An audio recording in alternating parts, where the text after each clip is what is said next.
మేధోవృద్ధి పానీయం.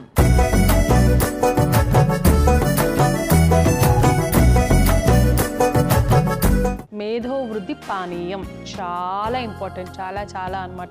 ఏ ఏజ్ నుంచి తీసుకోవాలి, ఎంత తీసుకోవాలి, ఇవన్నీ విషయాలు కూడా తెలుసుకుందాం. అందుకంటే ముందర కావాల్సిన పదార్థాలు ఏంటో ఒక్కసారి చూద్దాము. మేధోవృద్ధి పానీయం తయారు చేసుకోవడానికి కావాల్సిన పదార్థాలు: పాలు, గోక్షీర చూర్ణం, యష్టిమధు చూర్ణం, పటిక బెల్లం. కావాల్సిన పదార్థాలు తెలుసుకున్నాం కదా, ఇప్పుడు ఎలా తయారు చేయాలో జాగ్రత్తగా చూసి నేర్చుకోండి. మీరు కూడా మీ పిల్లలకి ఇవ్వండి. సో ఫస్ట్ మనం ఏం చేద్దామంటే పాలు ఒక గ్లాస్ తీసుకున్నాం కదా, ఇది మరిగించేద్దాం. స్టవ్ వెలిగించేసుకోండి.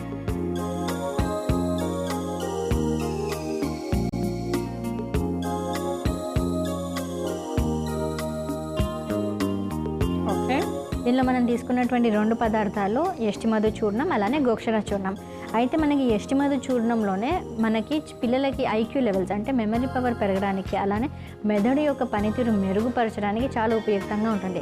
ఇది చిన్నపిల్లలు తీసుకోవచ్చు, అలానే పెద్దవారికి ఎవరికైతే ఆల్జీమర్స్ డిజీజ్ ఉందో, మర్చిపోతూ ఉంటారు చూసారా, మతిమరుపు అధికంగా ఉంటుందో వాళ్ళు కూడా ఈ పానీయాన్ని కూడా తీసుకోవచ్చు.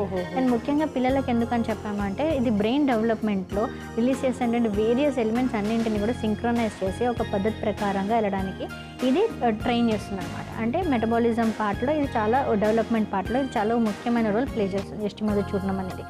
అండ్ ఇంకొకటి మనం తీసుకున్నటువంటి గోక్షుర అనేటిది ముఖ్యంగా మనం ఎప్పటికైనా గోక్షుర యూరినరీ ట్రాక్ట్ ఇన్ఫెక్షన్స్కి బాగా ఉపయుక్తంగా ఉంటుందని చెప్తాం కదా, డైయూరిటిక్ లాగా పనిచేస్తుంది అనేసి. అయితే దీంట్లో ఉన్నటువంటి మైక్రో ఎలిమెంట్స్ ఏవైతే ఉన్నాయో అవి మన బ్రెయిన్లో ఉన్నటువంటి సోడియం, పొటాషియం లెవెల్స్ అన్నింటినీ కూడా సమతుల్యంగా ఉంచడానికి ఎంతో ఉపయుక్తంగా ఉంటుంది. దీనివల్ల ఏమవుతుందంటే మనకి ఫిట్స్ అధికంగా రావడం, చిన్నపిల్లలలో ఎక్కువగా వస్తుంటుంది కదా, సో అట్లా ఇంబ్యాలెన్సెస్ రాకుండా, అంటే అయోనిక్ ఇంబ్యాలెన్స్ రాకుండా అవన్నీ కూడా సమతుల్యంగా ఉండడం కోసం ఇది ఎంతో ఉపయుక్తంగా ఉంటుంది. ఈ కాంబినేషన్ అనేటువంటిది మనకి ఐక్యూ లెవెల్స్ని మెయింటైన్ చేస్తాయి. ఇప్పుడు మనం ఇది ఒక 1/2 టీ స్పూన్ వేసేద్దాం. యష్టిమధు చూర్ణం ఒక హాఫ్ స్పూన్, అలానే గోక్షర చూర్ణం ఒక 1/2 స్పూన్,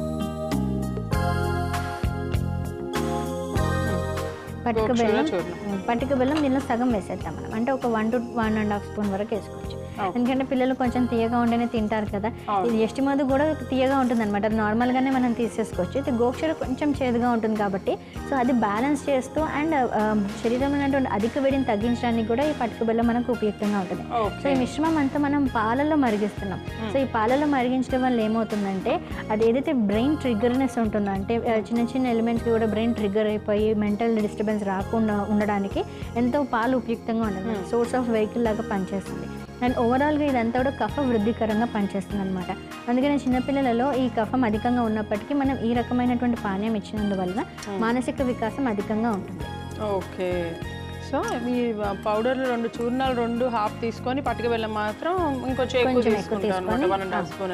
సో మనం ఎలా అయితే బూస్ట్, బోర్న్విటా ఇట్లాంటి అన్ని ఇస్తూ ఉంటాం కదా పౌడర్స్ రూపంగా, ప్రోటీన్ పౌడర్ రావాలనేసి ప్రోటీన్ ఫామ్లో ఏదో ఒకటి ఇస్తూ ఉంటాం కదా, సో వాటితో పాటుగా కూడా ఇది ఇవ్వచ్చు, లేకపోతే వాటిని రీప్లేస్ చేసుకోవడం మనం ఇలాంటివి ఇవ్వచ్చు. ఓకే, అయిపోయిందా? అయ్యో, సో ఇదే మనం ఇలానే మనము తీసేసుకోవచ్చు అనమాట పిల్లలకు తాగించడానికి. ఫిల్టర్ ఏం చేయని అవసరం లేదు, ఎందుకంటే పౌడర్ ఫామే కాబట్టి.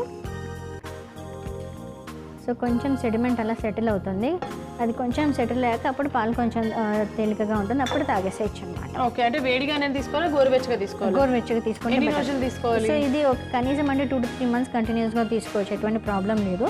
అండ్ కొంచెం బ్రేక్ ఇవ్వాలి, మళ్ళీ తర్వాత మళ్ళీ కంటిన్యూ చేయొచ్చు అనమాట. ఏ ఏజ్ పిల్లలు? సో 2 years నుంచి కూడా మనం స్టార్ట్ చేసేసేయచ్చు. అంటే పిల్లలు అధికంగా పాలు ఇష్టపడుతుంటారు కదా, వాళ్ళు పాలు మానేసే టైం వరకు మనం స్టార్ట్ చేసేస్తే మళ్ళీ అది ఇంప్రూవ్మెంట్ ఉంటుంది అనమాట. సో 2 years నుంచి స్టార్ట్ చేసి మనం అందరికీ కూడా ఇవ్వచ్చు. అండ్ ముఖ్యంగా ఎవరికైతే కొంచెం మెంటల్ డిస్టర్బెన్స్ ఉంటుందో, మానసికంగా చాలా లోగా ఫీల్ అవుతుంటారు, ఆ టైంలో కూడా మనం ఇలాంటి పానీయం తాగించినట్లయితే కొంచెం మనసు ఉత్తేజంగా ఉంటుంది అండ్ బ్రెయిన్ కూడా చాలా షార్ప్గా పనిచేస్తుంది. ఓకే, సో ఇన్ని ఉపయోగాలు ఉన్నటువంటి మన మేధోవృద్ధి పానీయం రెడీగా ఉందన్నమాట. ఓకే, చూసారు కదా, మేధోవృద్ధి పానీయం తయారు చేసేసుకున్నాం. తయారు చేసుకోవడం అయితే చాలా చాలా ఈజీ. చక్కగా మీరు కూడా తయారు చేసి మీ పిల్లలకి పెట్టండి. 2 years ప్లస్ నుంచి కూడా ఇవ్వచ్చు అంట. జస్ట్ 2 to 3 months ఇవ్వచ్చు, దాని తర్వాత మళ్ళీ బ్రేక్ ఇచ్చి ఒక 15-20 days లేకపోతే 1 month బ్రేక్ ఇవ్వాలి. పర్వాలేదు, ఒక 10-15 డేస్ అయినా పర్వాలేదు. ఓకే ఒక 20 డేస్ మీరు బ్రేక్ ఇచ్చేసి మళ్ళీ కావాలంటే కూడా ఇవ్వచ్చు. బ్రెయిన్ చాలా షార్ప్ అవుతుందంట. మరి దీనికి కావాల్సిన పదార్థాలు, తయారు చేసే విధానం మరొకసారి మీకోసం. మేధో వృద్ధి పానీయం తయారు చేసుకోవడానికి కావాల్సిన పదార్థాలు: పాలు, గోక్షీర చూర్ణం, యష్టి మధు చూర్ణం, పటిక బెల్లం. మేధో వృద్ధి పానీయం తయారు చేసుకునే విధానం: ముందుగా స్టవ్ వెలిగించి గిన్నె పెట్టుకొని 1 కప్పు పాలు పోసి వేడి చేసుకోవాలి.